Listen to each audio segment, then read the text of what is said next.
spiritual, and they treat her quite differently. And she asked one of them, "Why do you treat so-and-so the way you do?" And he goes, "Because that's the way he perceives I should treat you." Sure. Yeah. Yeah. And we do that with each other.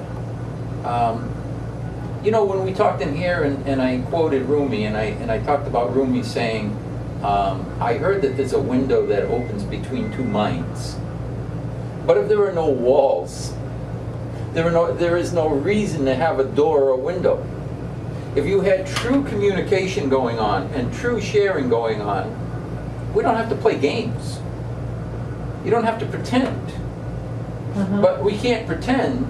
I mean, we can't come out and be honest if we feel as though we're trying to protect something, or we're trying to hide something. We're you know, any kind of fear-based thought is going to keep you from being honest. When I say honest, I mean genuine, 100% genuine. Who have you ever met that was 100% genuine with you and would tell you who and what they are in any given moment? I have had people think they're telling me that. No. And I understand that you understand what I'm talking about. Right. Have you met that person? No. Do they run around this world? So we're not being genuine. So when we're not being genuine, we're living in, this is the dream world now. Remember, the Course in Miracles is talking about two complete thought systems. That's the thought system that's referred to as the fear-based.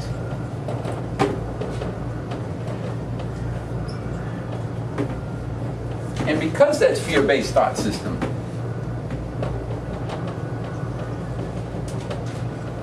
the Course would say that's not real.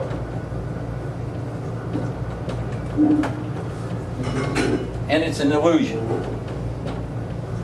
Now, knowing what we know, now would you say that is an illusion? Because it's being played out.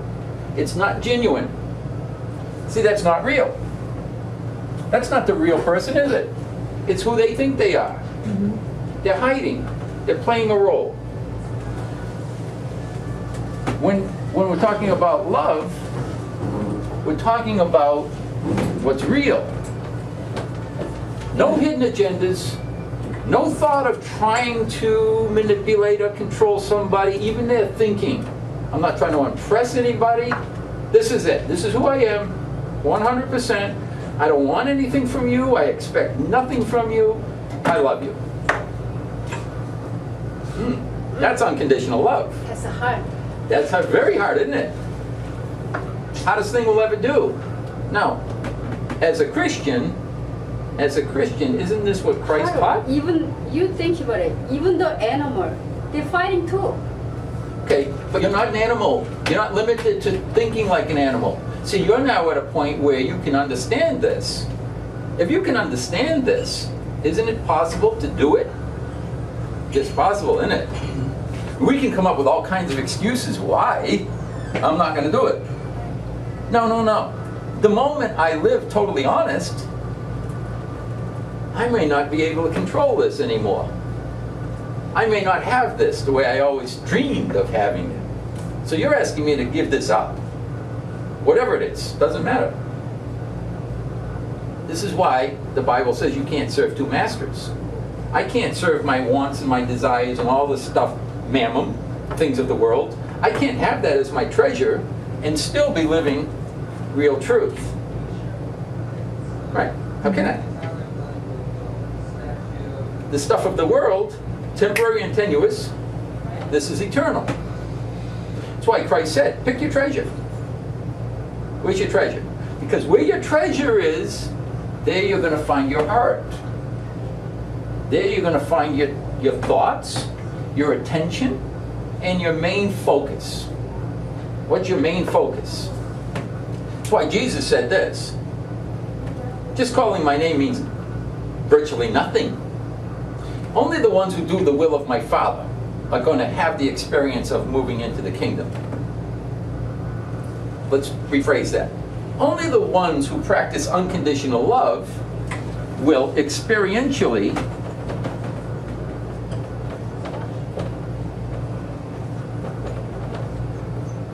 probably way off, know God. to experience God in this given moment, all you have to do is move beyond your fears and your thoughts and your attachment to your possessions and your attachment to all of your dreams. That's all. You go beyond those, it gets replaced with the experience of being one with God. You see how you have to let the dream go in order to experience what's beyond the dream. You can't have both together. You see how that works? How could you possibly have both together? My ego is in a dream. My spirit is seeing reality. Nah, they don't fit. You can't. This is what Christ was talking about when he says, you can't take new wine and put it into the old skins. Doesn't fit. Talks about becoming a new person. There has to be a transformative experience within you, or you haven't had the experience. Makes sense, right? Yeah. Simple stuff. Anyway, want to pick up where we left off? Sure. I don't even know why we went down that road, but it just came, so we did. Oh, before we do begin, there was something on this play, Steve is going to ask me a question, kind of like at the beginning, and he's playing a reporter similar to Wild Bill, and he's asking me to share a couple of nuggets, which are going to lead things a little bit deeper to the point where a TV station would want to cut me off. And he asked me for a couple of nuggets, and I've been thinking about it, and today two came to my mind, and the two nuggets were, no one and nothing in creation can control you. The second nugget is you are responsible for your own awakening. Good nuggets? What do you think? Those are good. Yeah. And then I thought, if he wants to, if he's brave enough to go down this road, I'm going to talk about going beyond religions, and then I'm going to talk about how religions are standing in the way of us really knowing God. And knowing that we're going to have an audience that's primarily Christian, when he's going to ask me, well, I thought there's only one true religion and one way to God, and I'm going to say, no, that's not true. As a matter of fact, the religions get in our way. Sure They wish can. this was being videoed. Huh? Sure wish this was being videoed for our viewing. From what I understand, there's going to be a professional that is going to videotape it, and I don't know, somewhere there's going to be segments, I have no idea later on where to come out, but Well, I'll bring the Anyway. popcorn if you call and let me know. so I just got to learn a bunch of lines that I'm not that good at remembering things any longer, because I've been training my mind to stay so centered and focused that I don't we're going to rehearse. have to learn lines. Well, that's what I originally thought. Then he gave me a bunch of lines to remember and cues, and I'm thinking, well, this isn't who I am. Are you going to practice it all prior? Well, I'm going to practice a lot, I think, because, if I'm going to participate and it's got a script, then I have to remember, I don't think you remember that. Well, we'll find out. But anyway, Nobody knows you better. nobody knows me better. No, but like in here, you see how much rehearsing I do. Like I said, I didn't know I was going to do this till you sat down. Right. And then we do. And then we go. And, that's the way I've been practicing moving myself for a number of years. Well, the Over here. script, do you agree with what it's saying? Mm. Because if you agree, it'll be easier. Oh, yeah. No. He's definitely going to stay with the same. And I've been interjecting certain things along the way. And like I say, those two nuggets come from me. And a lot of the stuff is going to come from me. And my lines are pretty simple. They just look like one or two liners that I have to remember. I just got to remember the cue and to say that, and then Right. move on and keep it moving until we get into our dialogue, which is going to be ad-libbed. Oh, good. Good. It's going to be ad-libbed, but I wanted to share a theme with him and give him an overall of where I would like to take it, so he knows and we can interact on that subject. He has to get more familiar with this subject and this level if we're going to talk about this level. Right. But anyway, I thought those two nuggets will definitely open up a great discussion where we can get into religions, where we can get into false beliefs, where we can get into the ego-based mind, and all these things. Uh-huh. But we'll see. So, what page did we leave? Well, Page 92, the epilogue. okay. Oh, I thought we did the, No, we finished. we finished the epilogue. Oh, you doing that? Yeah, the manual for teachers. Yeah. And we finished the first one, we're on the second one. Who were their pupils? It's page 5 in my book. I don't know what page it is. Well, it's probably page 5 in mine, I think. What? Who were the pupils? The introduction? Yeah, well, the first chapter, which we did a long time ago, was who are God's teachers. Now we're on to who are their pupils. Page. Yep, who are the pupils? Yeah, having. Oh That's yeah, what we should okay. be. Page 5 in my book. Yep, You I got got your own that, book page here. 5. Yeah, but it's going to be a different. They're also on page 5. They're all from the same? I thought this was a different book. Yeah, I was just missing the one part. You want me to start? Wait, Sure, where's go ahead. page 5? As soon as Mickey gets on track I here. mean, 5 way in the beginning. No. No, it should be at yeah. the end. Yeah, the manual for the teacher is going Just to be go to the manual for teachers. back part of the book. There. There you go. 1323. No. That's too Pretty close to 92. 5. Well, 23. 2 and 3 is 5. There you go. Certain pupils have been assigned to each of God's teachers, and they will begin to look for him as soon as he has answered the call. They were chosen for him because the form of the universal curriculum that he will teach is best for them to view, best for them in view of their level of learning. His pupils have been waiting for him, for his coming is certain. Again, it is only a matter of time. Once he is chosen to fulfill his role, they are ready to fulfill theirs. Time waits on his choice, but not on whom he will serve. When he is ready to learn, the opportunities to teach will be provided for him. And this is true every minute of every day. You are presented, we're all presented, an opportunity to demonstrate what you believe. When you demonstrate what you believe, i.e. judgment or non-judgment, you are teaching.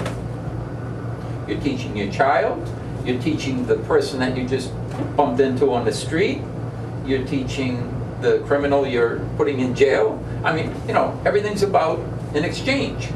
That's what it is.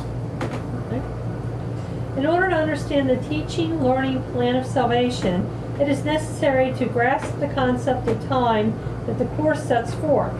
Atonement corrects illusions, not truth. Therefore, it corrects what never was. Further, the plan for this correction was established and completed simultaneously, for the will of God is entirely apart from time. So is all reality, being of Him. The instant the idea of separation entered the mind of God's Son, in that same instant was God's answer given. In time, this happened very long ago. In reality, it never happened at all. Wow. Now, this is a big chapter right here. Okay? If you look at what's being said here, you're going to find when Einstein said the past, the present, and the future is nothing but an optical delusion of consciousness, albeit a persistent one. The Course is saying same thing, similar to what Jesus said in the Gospel of Thomas when they asked him about the end, and he said, that which you seek already exists, you just don't see it, right? When we are living in our concept, and I say concept because it's an idea, it's a collection of beliefs. We all have it. We all have a collection of beliefs. When we are living within the context of our beliefs, we are experiencing something, right? We all will. We're all experiencing something. That something you're experiencing within the context of fear-based thinking is an experience, obviously, but it's not real. It's an illusion. What this is talking about, isn't it? Yeah. saying pretty much the same thing. It's saying, in reality, it never happened at all. So in other words, you're having a dream. And we've talked in here about the fact that you have a disagreement with someone. Mm-hmm. And you're holding the vibration of anger. And that anger actually is originating with you, isn't it? Remember where it says the giver is the receiver? You cannot give without receiving. You can't be angry with someone without your body feeling that anger. Can't be done. You can't share love with someone without your experiencing that love. The giver is the receiver. In every single instant, the giver is the receiver. Even in a dream, you give to yourself. Right? So as long as you hang on to it, that's why Jesus said this. What you hold in this world will be held in heaven. What you let loose in this world will be let loose in heaven. You're in charge of you. Get it? You're in charge of you. You want to change the dynamics of the experience around you, change the thought, change the belief. You change the belief, it has to change along with your changing your mind. Right? That's what this is all about here. And basically, this is saying this. The atonement corrects illusions, not truth. It's basically saying your erroneous beliefs are not based on truth. They're not real. Therefore, it corrects what never was. Your anger never was. Now, the freeing part of all of this is when you wake up to reality and you realize it never was. You can let go of your guilt that you would ordinarily have when you say, oh my God, what did I do? You see? Because you start waking up in stages. I remember talking to people, they look and they, oh my God, what did I do to my kids? Oh, I did this and I did that and I guess I screwed them up. Blah, blah, blah, blah. I could have really done this and I did that. Okay, if you recognize the illusion of all of this, where's the guilt now? Don't worry about it. Doesn't even exist. That's what this is about. That's what it's a very powerful chapter. Immensely so. I take it also to mean that there's no separation. There is no separation in terms of ultimate reality. Mm-hmm. Exactly. The instant the idea of separation entered the mind of God's Son, in that same instant, God's answer given. Was God's answer given? In other words, that's showing you that time and space, dimensions of time and space, are not real. They're not real. This is why I've said in here many, many, many times, you can accept that you're going to ascend. You're going to become a little bit more aware. You can accept that. You can take that next step. You can go explore another dimension of time and space. You can become a better you. But you know what? That is as much of an illusion as this reality where you're guilty is sin here. Both are illusionary. The one's a little more enjoyable. Well, yeah, I would say as you increase the frequencies, as you elevate, you're probably going to find more comfort in those experiences. But still, it's nothing. Any separation that you experience within creation is still going to limit the vibration of that which is available to you. Don't put limits on yourself. You can, but you don't have to. That's what this is trying to show you. It's trying to free your mind.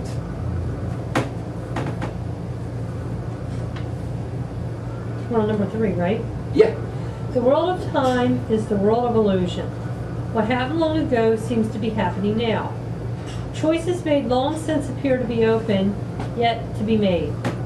What has been learned and understood and long ago passed by is looked upon as a new thought, a fresh idea, a different approach.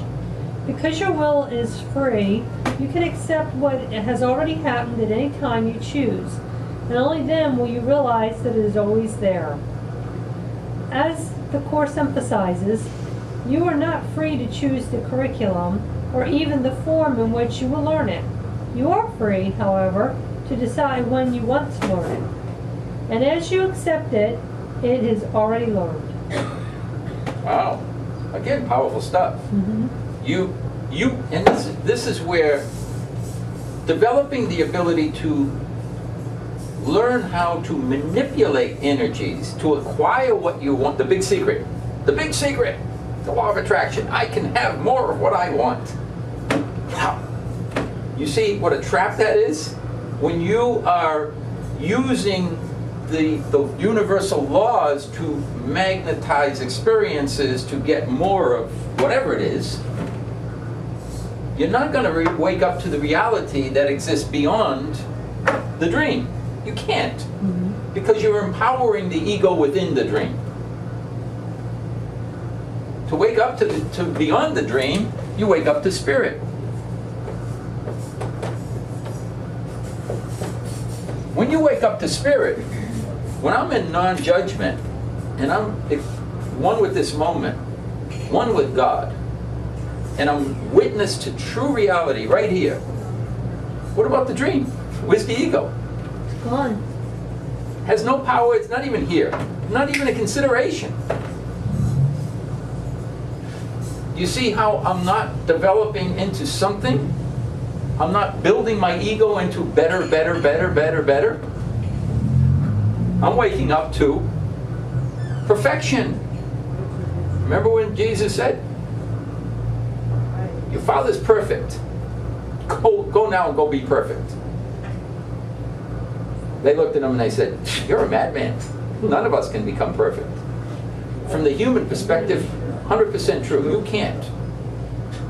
I've seen you guys. No. The spirit within you is perfect. It has been, will be, always, never changeable. The personalities can never become perfect. You can be better. You can walk in here and be better than you were when you walked in last year. You can become a better, more loving person, but you'll never be perfect until you go beyond the dream. When you lose the identity of form. Big step. That's why my book was going to be called The Ultimate Choice. That, to me, is the ultimate choice. The ultimate choice is waking up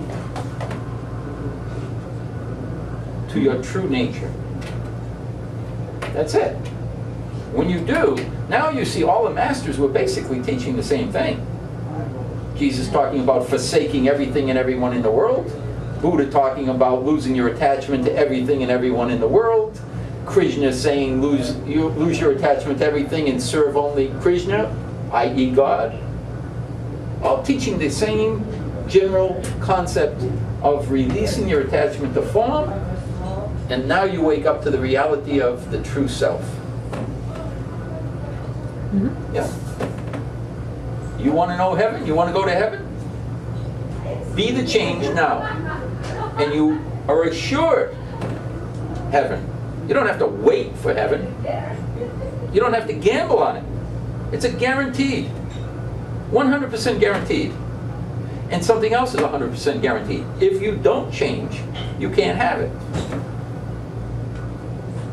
Because it can't come to you without you manifesting the change within you. Can't serve two masters. Can't serve two masters. And no one and nothing in creation can change you. But you. But you. Not even Jesus. Can't be done. Sounds like the line from an ice cream movie. I'm sorry, yeah. Or fly. Anyway, where are we? Number 4? Oh yeah, now we're going to really be touching on time. Time really, then, goes backward to an instant so ancient that it is beyond all memory, and past even the possibility of remembering. Yet because it is an instant that is relived again and again, and still again, it seems to be now. And thus it is that pupil and teacher seem to come together in the present, finding each other as if they had not met before. The pupil comes at the right time to the right place. This is inevitable because he made the right choice in that ancient instant which he now relives. So has the teacher, too, made an inevitable choice out of an ancient past. God's will in everything but seems to take time in the working out. What could delay the power of eternity?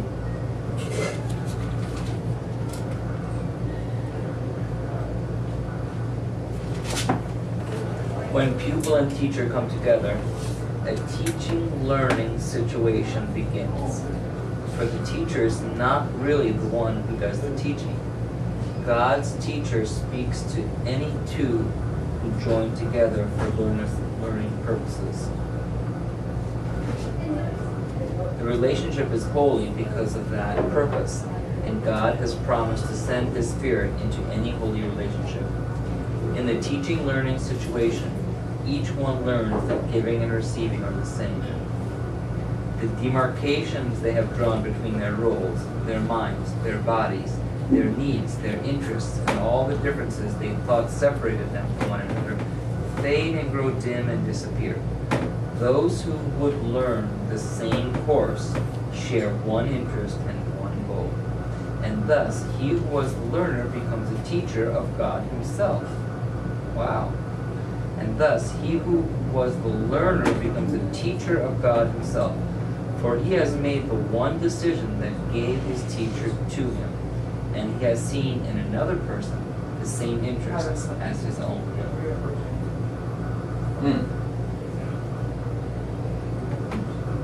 I don't get that, what that means. He's become a teacher of God Himself. Well, okay, in reality, we have A or B, right? Is A. A is, I'm buying into the illusion and my personality and all my perceived judgments and everything. This is who I think I am, right? B,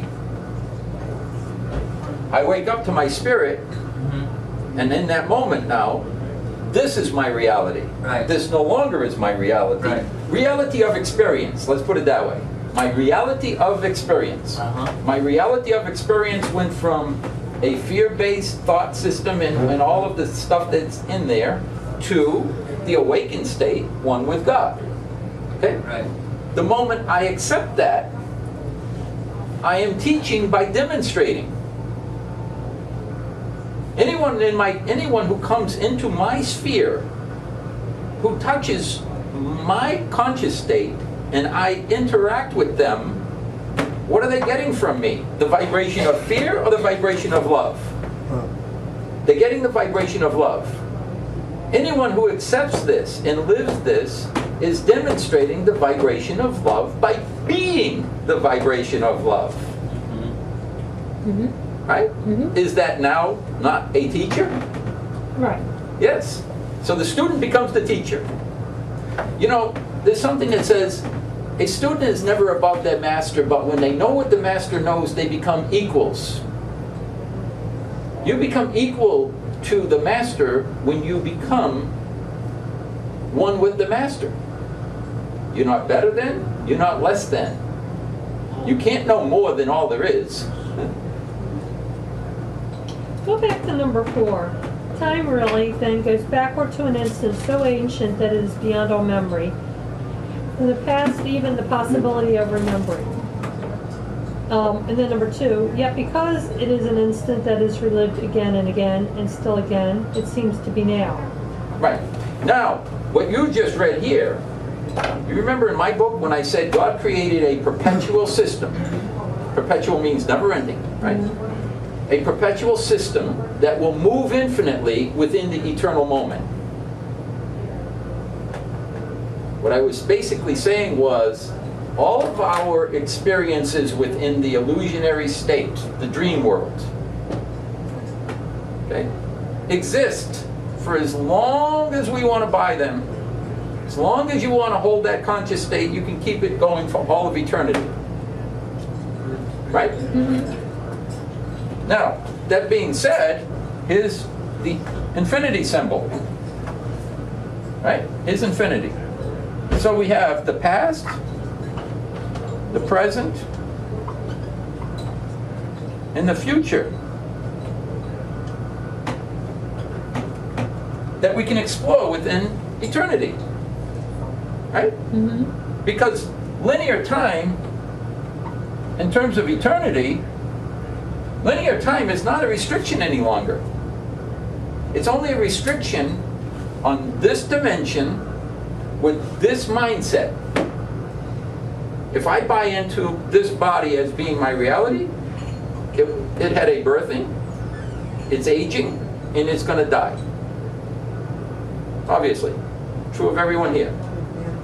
So now my belief in linear time becomes the standard I use to try to apply to creation. Right? I say, oh, linear time, that's a reality. God created, it's moving, it's going to end. No. This is saying your concept of linear time is an illusion. It's not real. So because it's an illusion, there's no restriction on moving to the back in time, to the past, or to the future, or anywhere in between. Because it's all illusionary, right? Mm-hmm. Albeit a persistent one. Your thoughts and your beliefs.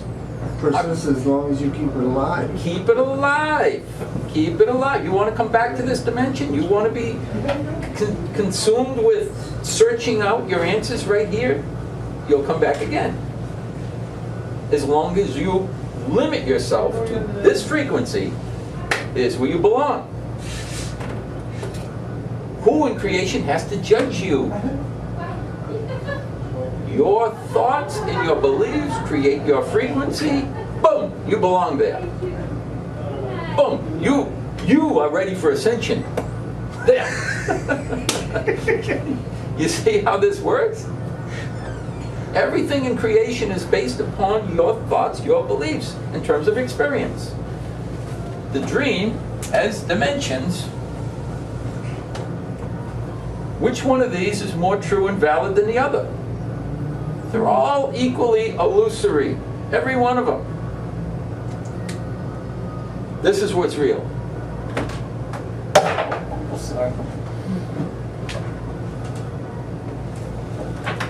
Yeah, it's interesting because when I read that, Raja Yoga teaches that you come back and relive your same life over and over again. And when you read that, it could easily be interpreted that way. It could be. Yeah, it could be. You want to relive your life over again, you could. You could.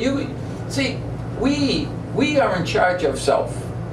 It's not like there's a judge in creation that says, oh, Peggy, you screwed up. I think you're going to replay your life. No. It's, you're at this frequency. Mm-hmm. Where would you like to go now? You want to wake up? You want to grow? What would you like? Oh, you want to grow? Well, guess what?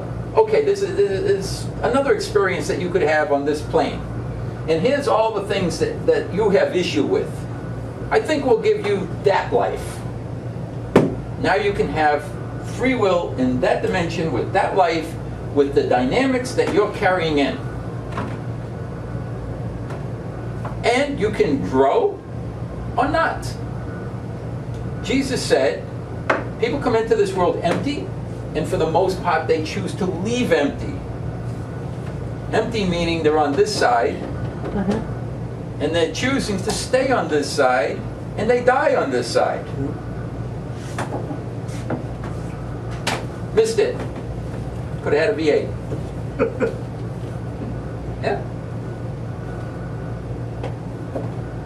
Now it kind of puts a damper on all of the Christian doctrine that says Jesus is going to save you and you're going to go to heaven. Well, let me say this. If people believe that Jesus is going to save them if they're good, they probably will be adding positive karma to their next incarnation. But they're sure as hell not going to wake up and be present and enlightened if they have a fear-based thought system. Because that fear-based thought system will not resonate in the vibration of unconditional love. They can't mix. It's like taking that round peg and trying to put it in that square hole. It won't go. As much as you try, it won't happen. Somebody with a judgmental mind cannot experience the vibration of unconditional love.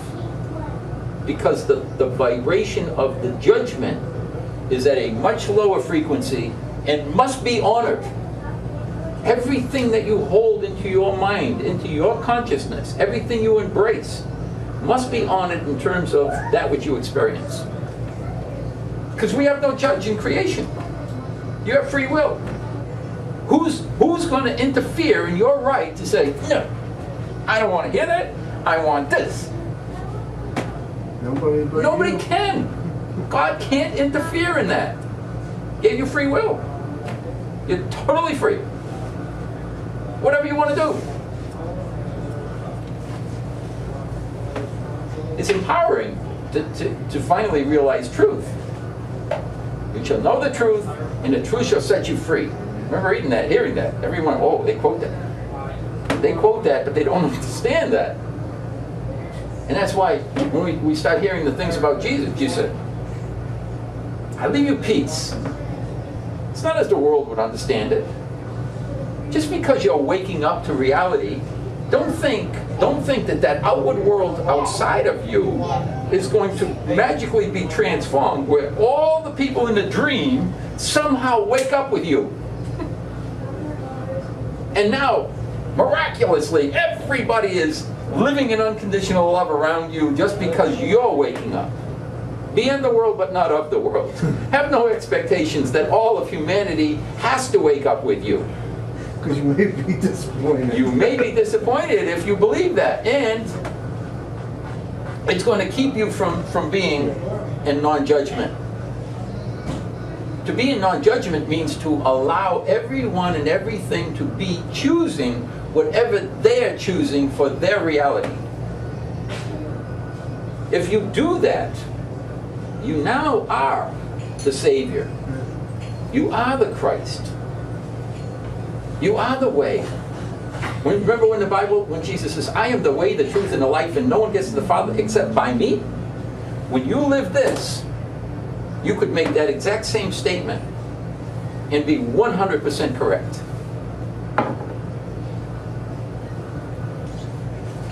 The Master. Yeah, see?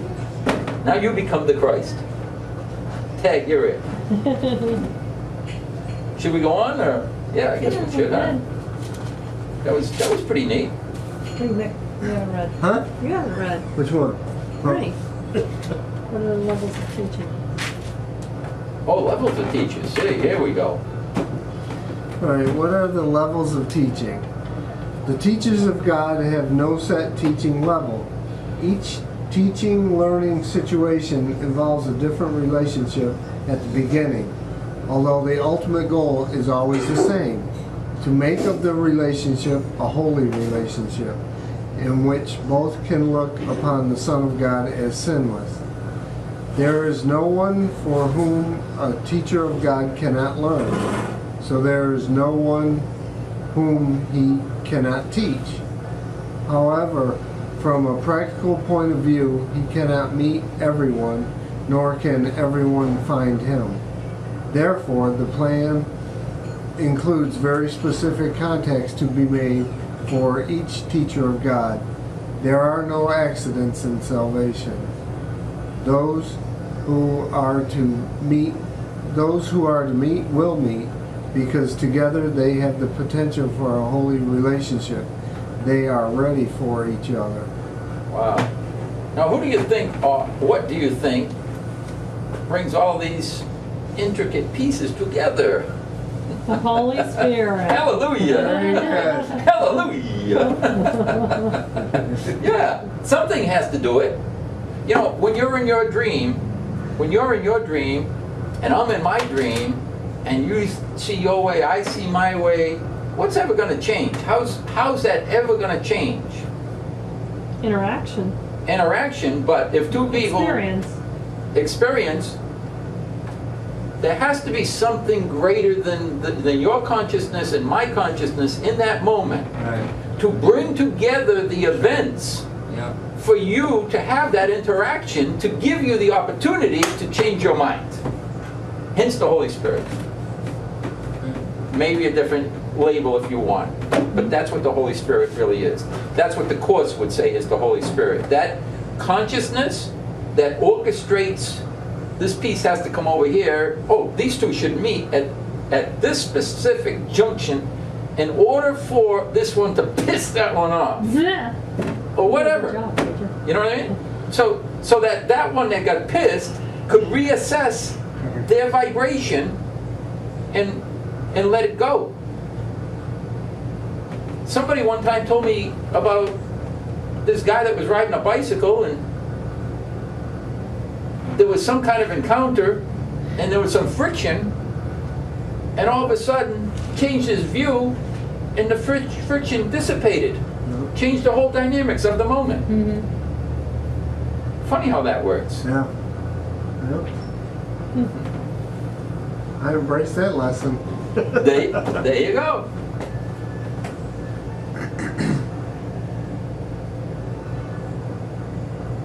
You want to go on? You want me to read? You want to read, Chris? Yeah, go ahead. The simplest level of teaching appears to be quite superficial.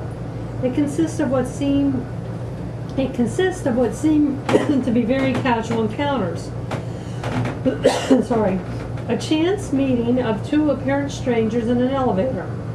A child who is not looking where he is running into an adult by chance. Two students happening to walk home together. These are not chance encounters. Each of them has the potential for becoming a teacher-learning situation. Perhaps the seeming strangers in the elevator will smile to one another. Perhaps the adult will not scold the child for bumping into him. Perhaps the students will become friends. Even at the level of the most casual encounter, it is possible for two people to lose sight of separate interests, if only for a moment. That moment will be enough. Salvation has come. That's why the Course in Miracles calls this a course in miracles. A course. The premise of the Course in Miracles is that what was just described here, when we move from our reactive mode to interact in that situation, in other words, we're moving from our fear-based thought system, which is reactive, to interacting from love. That's a miracle. It's a miracle. Holy shit, we had a miracle. That's a real miracle. Because rather than the pattern continuing, it changed. Somehow it changed. This guy that told me about this one incident with the bicycle, in that moment, that was a miracle. There was a whole set of dynamics that got altered instantly just because a change in thinking. There's a miracle. Mm-hmm. Take that miracle, take another miracle, take another miracle, take another, until eventually the thought patterns go from reacting to interacting. That transformation that's talked about, that Jesus talked about, becoming a new man, becoming awakened, in other words. I just woke up. Are you a God? You an angel? You a saint? They asked Buddha. He says, I'm awake. I'm not reacting any longer. Paul said, your judgments don't touch me anymore because I don't judge myself. If you lose your identity, if you let go of the ego's idea of who it is, and you stop judging everything and everyone, including yourself, whose judgment is going to touch you? Who is capable of affecting the dynamics of who you are if you refuse to allow their judgment in? Mm-hmm. Can't touch you, can they? Mm-hmm. That's why Paul said, your judgment doesn't touch me anymore. Doesn't matter. Each church teaching learning situation is maximal in the sense that each person involved will learn the most that he can from the other person at that time. In this sense, and in this sense only, we can speak of levels of teaching. Using the term in this way, The second level of teaching is a more sustained relationship, in which, for a time, two people enter into a fairly intense teaching-learning situation, and then appear to separate. As with the first level, these meetings are not accidental, nor is what happens to be the end of the relationship a real end. Nor is what appears to be the end of the relationship a real end. Again, each has learned the most he can at that time. Yet all who meet will someday meet again, for it is the destiny of all relationships to become holy. God is not mistaken in his Son.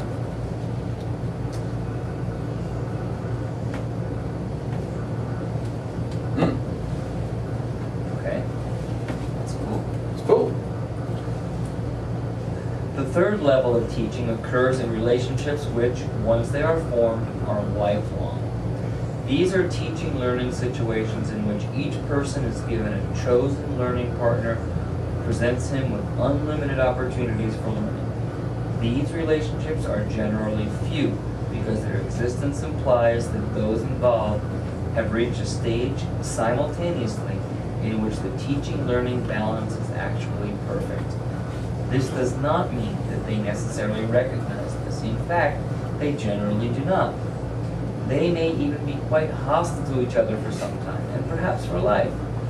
Yet, should they decide to learn it, the perfect lesson is before them and can be learned. And if they decide to learn that lesson, they become the saviors of the teachers who falter and may even seek to fail. No teacher of God can fail to find the help he needs.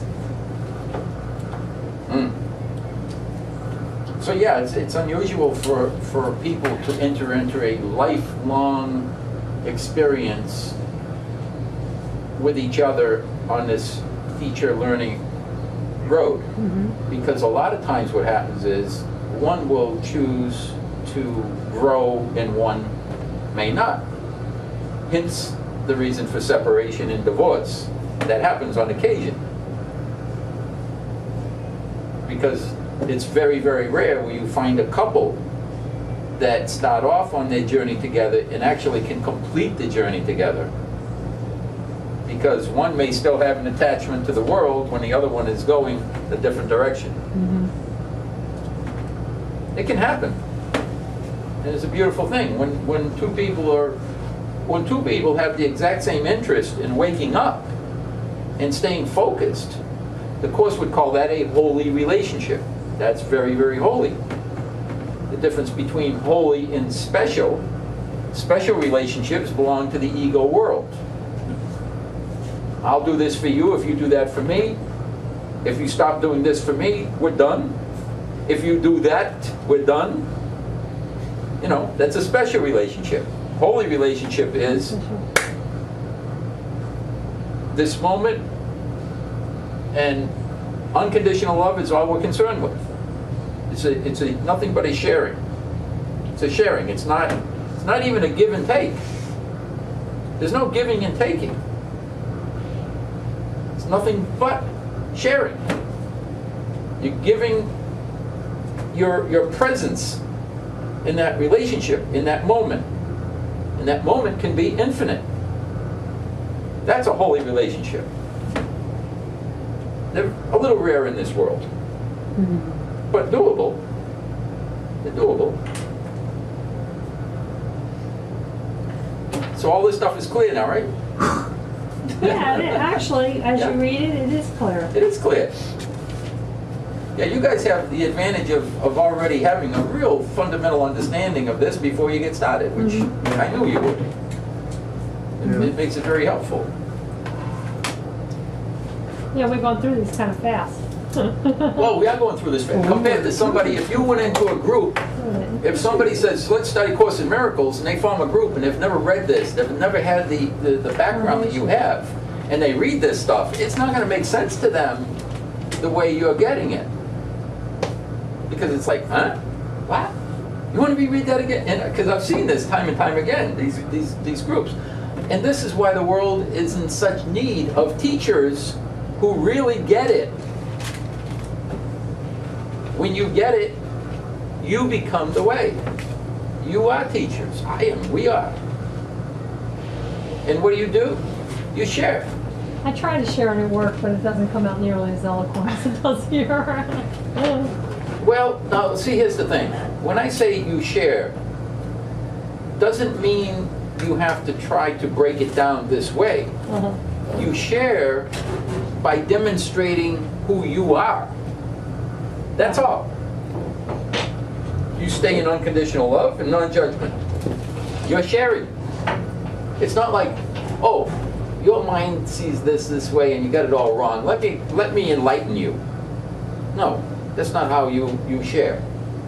I mean, you could if somebody says to you, Peggy, I think you have a very good grasp of all of this. Could you tell me how I'm seeing it wrong? Now you share that way. Other than that, you just demonstrate unconditional love. And you're sharing, you're teaching. Remember the thing in here about the child. The child runs into you. Boom. Rather than react to that child in any judgmental way, you interact and you're present in the moment, and it's spirit to spirit.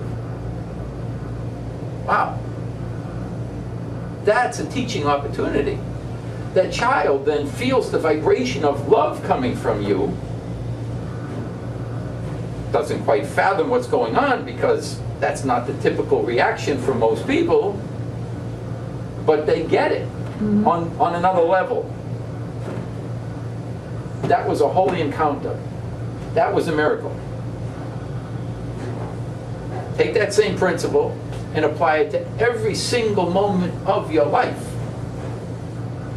An axe murderer comes into the station, and you recognize that axe murderer as an innocent child of God that's very confused, but totally innocent in God's eyes and your eyes, and interact with that individual from that level. Still may have to lock him up because that's the law. Open the cell, put him in, but in your heart, you feel no judgment whatsoever. That's a holy encounter. That's what this is about. And you're teaching unconditional love in that moment. And also in that moment, you could make that same declaration that Jesus made, and you could say, I am the way, the truth, and the life, and no one gets to the Father except by me. By what I'm demonstrating in this moment. How else could someone get to experience God without moving into the vibration of unconditional love? Can't be done. When you're doing it, demonstrating it, you are the way. See how that got a little bit twisted? Well, we thank you for all of the unconditional love that you have Oh no. lavishing upon us for every Ditto. You know, time we get together. one of the things I'm a firm believer in, that the giver is the receiver, and this is good for me, let me tell you. I wouldn't have it any other way. All right. Thank you. You bet. See you next week. Well, not next week, right? 2 weeks. Okay. 2 weeks. Okay. Good. All right. See ya. Bye, Peggy. Bye, Mike. Bye-bye.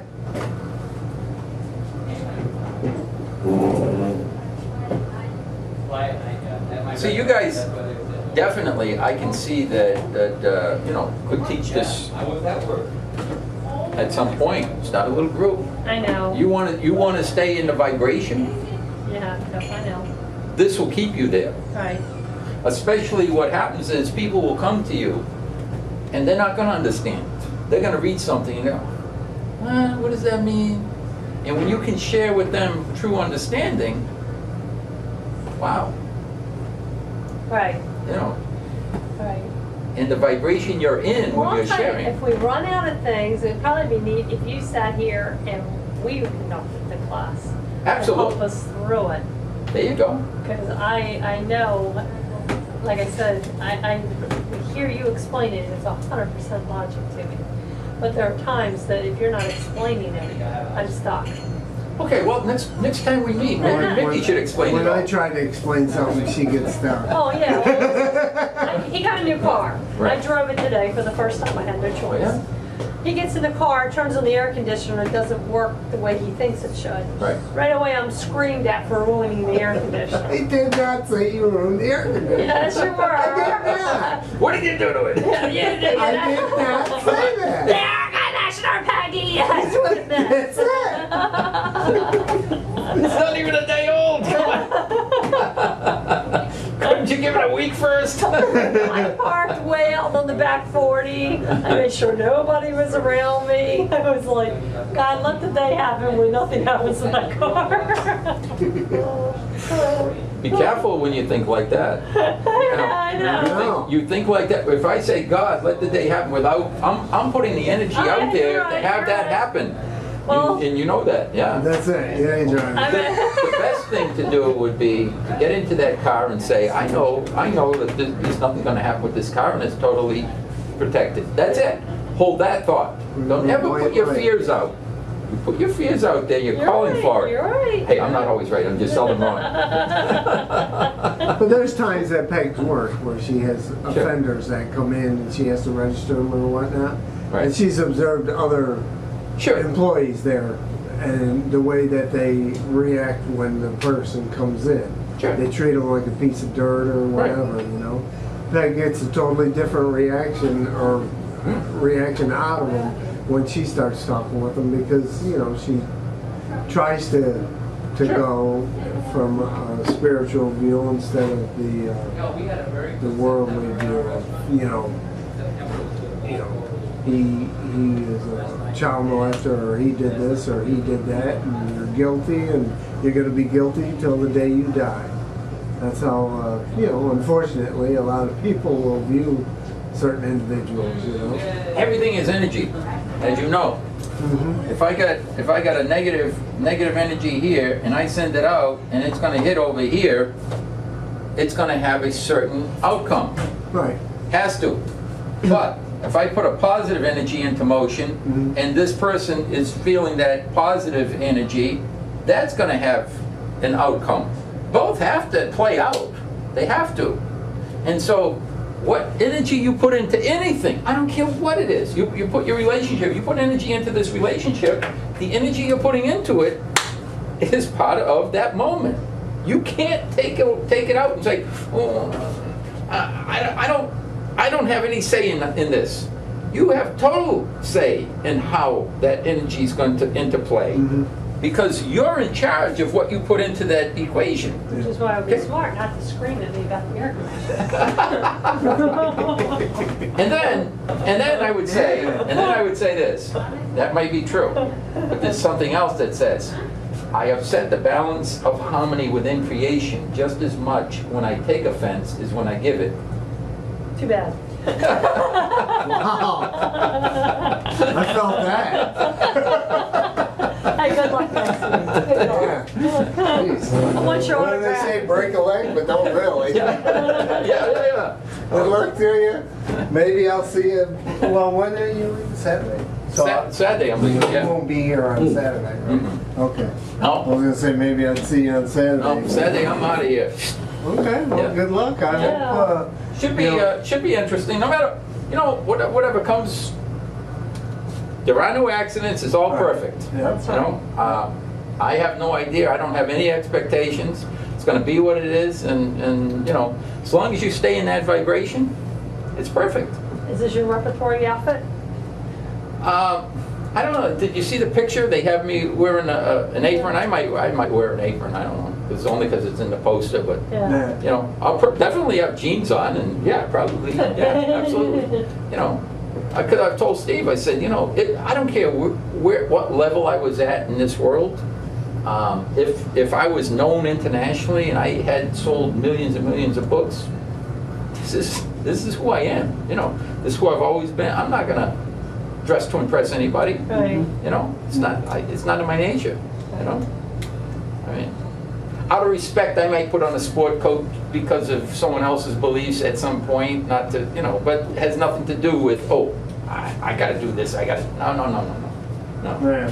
You know. Yeah. But anyway, it is what it is. It's gonna be fun. You know, if you ever wanted to bring two of your followers with you, I want to she'd love to go to New York.